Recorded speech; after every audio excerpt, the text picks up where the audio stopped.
दोस्तों मैंने जैसा कि आपके पास जितने भी वीडियो अब तक आए हैं वो सारे वीडियो इम्पोर्टेंट है, पर मैं बार बार बोलता रहा कि एनालाइजर मशीन का जहां से मैंने पैरामीटर डिस्कशंस पे आया, जहां पे मैं आपको डिजीज ओरिएंटेड पैटर्न में बताना शुरू किया, वो लोकेशन था वीडियो नंबर 11 के साथ। 11, 12, 13, 14, 15 एंड 16 इतने वीडियोस अभी तक आपके पास आए। And obviously 1 to 10 video that is also important, क्योंकि कहीं ना कहीं मुझे इस बिजनेस के लिए कई सारे लोगों को कन्विंस नहीं, ये 5 और उस नंबर वीडियो पे ही चल रहे हैं। इसके अलावा अभी आपको लगभग 11 वीडियो और मिलने वाली होगी।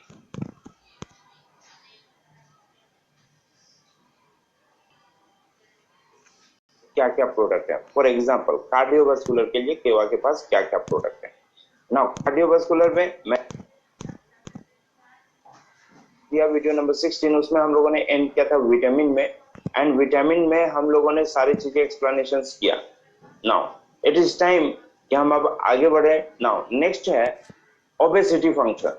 ओबेसिटी फंक्शन, ओबेसिटी एक मेडिकल स्टेटस होता है, एक मेडिकल स्टेट होता है जहां पे किसी भी इंसान के बॉडी में, किसी भी ह्यूमन के बॉडी में फैट एक्युमुलेट करके ये बॉडी में रह जाता है और एक्सेस लेवल पे चला जाता है फैट, यानी कि कंप्लीट फैट हमारे बॉडी में, कंप्लीट फैट हमारे बॉडी में न्यूट्रलाइज नहीं हो पाता है, कंजप्ट नहीं हो पाता है। तो ये फैट जो बॉडी में रह जाता है, ये हमारे बॉडी का मास इंडेक्स को डिस्टर्ब करता है, यानी हमारे वेट के साथ हमारे बॉडी का साइज होना या हमारे लेग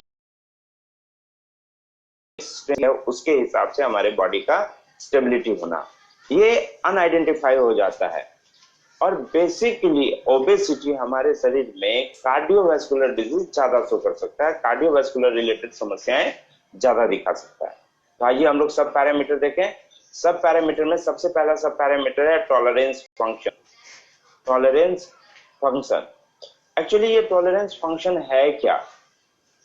बेसिकली टॉलरेंस फंक्शन हमारे बॉडी का मास इंडेक्स कंपोजिशन का एक मेजरमेंट है। फॉर एग्जांपल मैं एक छोटा सा एग्जांपल अगर दूं कि मान लीजिए मेरे बॉडी का एक्चुअल वेट क्या होना चाहिए, ये डिपेंड करता है मेरा एज, मेरी हाइट, और उसी के हिसाब से मेरा शरीर का वेट कैलकुलेशन होना चाहिए।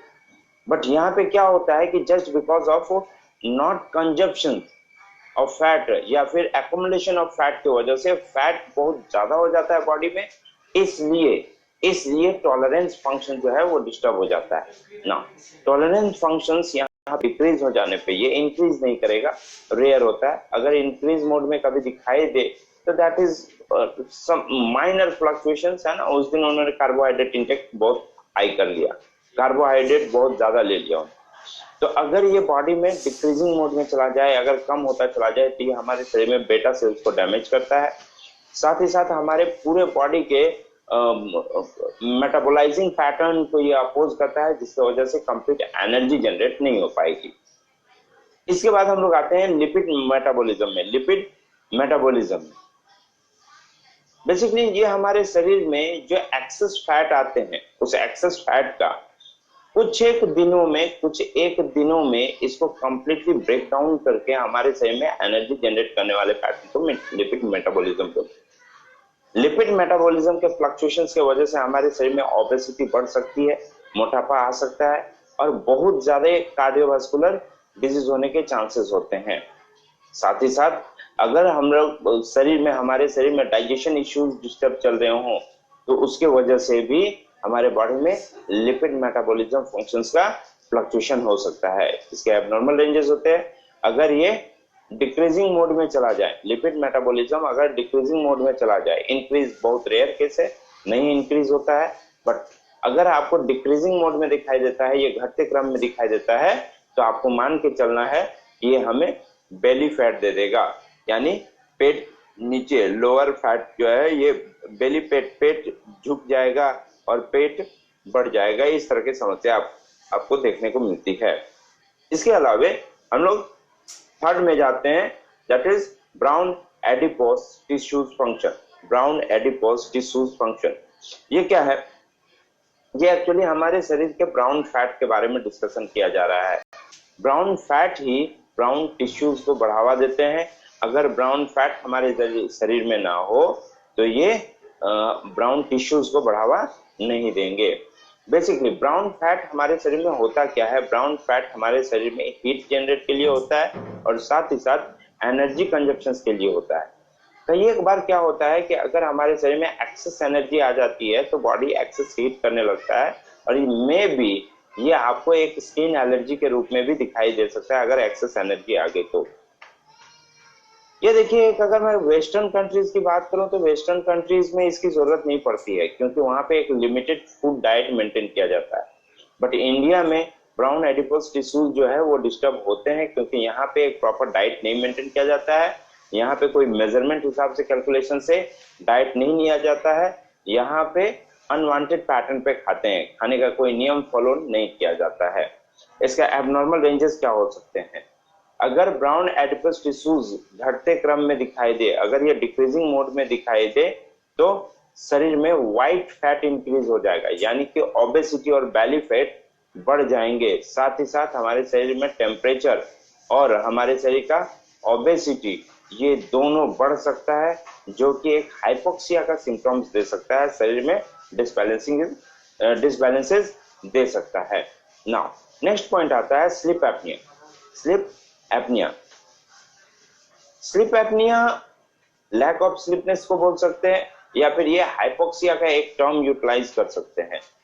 इसका जो एबनॉर्मल रेंजेस होता है, स्लीप एपनिया अगर घटते क्रम में डिक्रीजिंग मोड में दिखाई दे तो ब्रेन जो है हमारे शरीर में फूड इनटेक को कंट्रोल नहीं कर सकता है। आपको अनवांटेड फीडिंग फील होगा, आपको अनवांटेड हंग्री फील होगा, आपको एनी टाइम मन करेगा कि कुछ ना कुछ खाते रहो। बहुत ज्यादा आपका शरीर जो है फूड डिमांड करेगा क्योंकि ये सेंट्रल मेटाबॉलिज्म फंक्शंस को भूल जाता है।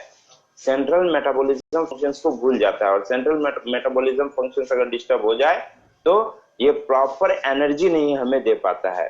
साथ ही साथ ये हमारे शरीर के एक्टिविटी को घटा देगा, एनर्जी कंजप्शंस को घटा देगा और फैट को बहुत ज्यादा बढ़ा देगा, जिसकी वजह से ओबेसिटी देखने को मिलती है। नेक्स्ट है हाई इंसुलिन। एक्चुअली इसको हम लोग कह सकते हैं हाइपर इंसुलिनेमिया। ये होता क्या है? हाई इंसुलिन हमारे शरीर में प्री डायबिटीज या टाइप 2 डायबिटीज होने के चांसेस को बढ़ावा देता है। अगर हम बात करें हाई इंसुलिन हमारे शरीर में प्री डायबिटीज या टाइप 2 डायबिटीज होने के चांसेस को बढ़ावा देता है। यह हमारे शरीर में unwanted weight gain, craving of sugar, frequently feeling hungry and fatigue, इतने तरह के इश्यूज दे सकता है। इसके एबनॉर्मल रेंजेस होते हैं। अगर ये इंक्रीजिंग मोड में दिखाई दे, यानी कि हाई इंसुलिन आपको बढ़ते क्रम में दिखाई दे, तो हमें मान के चलना है कि ये टाइप 2 डायबिटीज या फिर हमारे शरीर में प्री डायबिटीज होने के चांसेस हैं। इसके अलावा weight gain, craving of sugar, यानी कि शुगर बहुत ज्यादा बॉडी में फ्लक्चुएट करेगा, फ्रिक्वेंटली फीलिंग हंग्री, बार बार आपका हंग्री फील करना, भूख का आना और साथ ही फटीग का इश्यू आपको देखने को मिल सकता है बॉडी में। इसके अलावा हम लोग आगे बढ़ते हैं ओबेसिटी के बाद, that is bone growth index. हड्डियों का ग्रोथ करने का पैटर्न, बोन ग्रोथ इंडेक्स।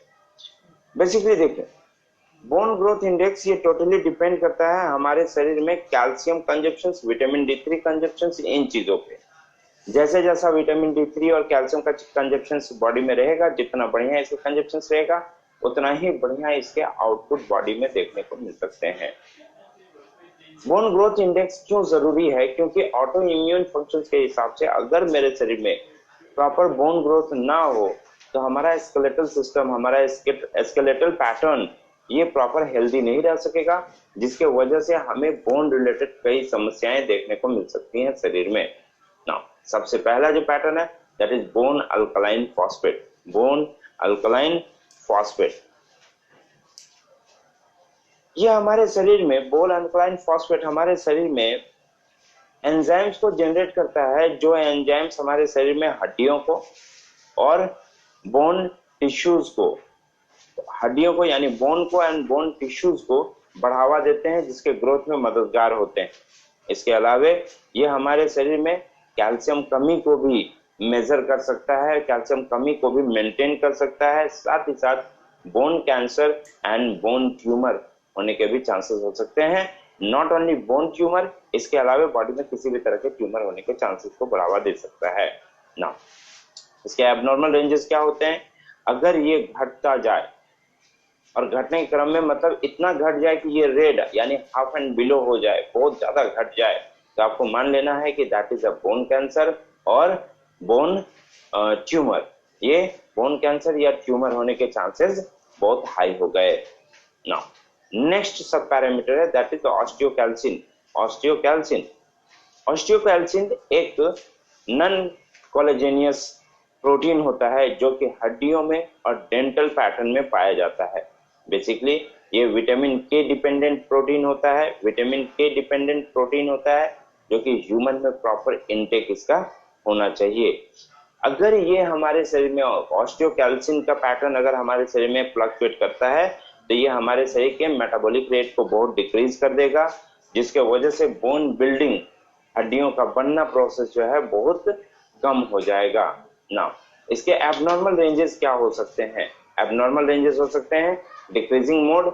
अगर आपके शरीर में ऑस्टियोकैल्सिन घटते क्रम में दिखाई दे तो आपको मान के चलना है कि बोन का फॉर्मेशन पैटर्न कम हो जाएगा, बोन नहीं बन पाएंगे, हड्डियां नहीं बन पाएंगे, बोन सेल्स प्रॉपर ग्रोथ नहीं कर पाएंगे, प्रॉपर प्रोलिफर नहीं कर पाएंगे, प्रॉपरली डेवलप नहीं कर पाएंगे।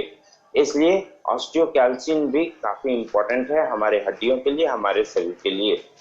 इसके बाद आते हैं status of bone, status of long bone healing. Status of long bone healing actually ये क्या है कि हमारे शरीर में कई सारे ऐसे बोन्स हैं जो काफी लंबे हैं और जो कि पूरे स्केलेटल सिस्टम के लिए काफी इंपॉर्टेंट है। फॉर एग्जाम्पल बात करूं तो ये बोन लंबा है, ये बोन लंबा है, इसके अलावा लेग्स के बोन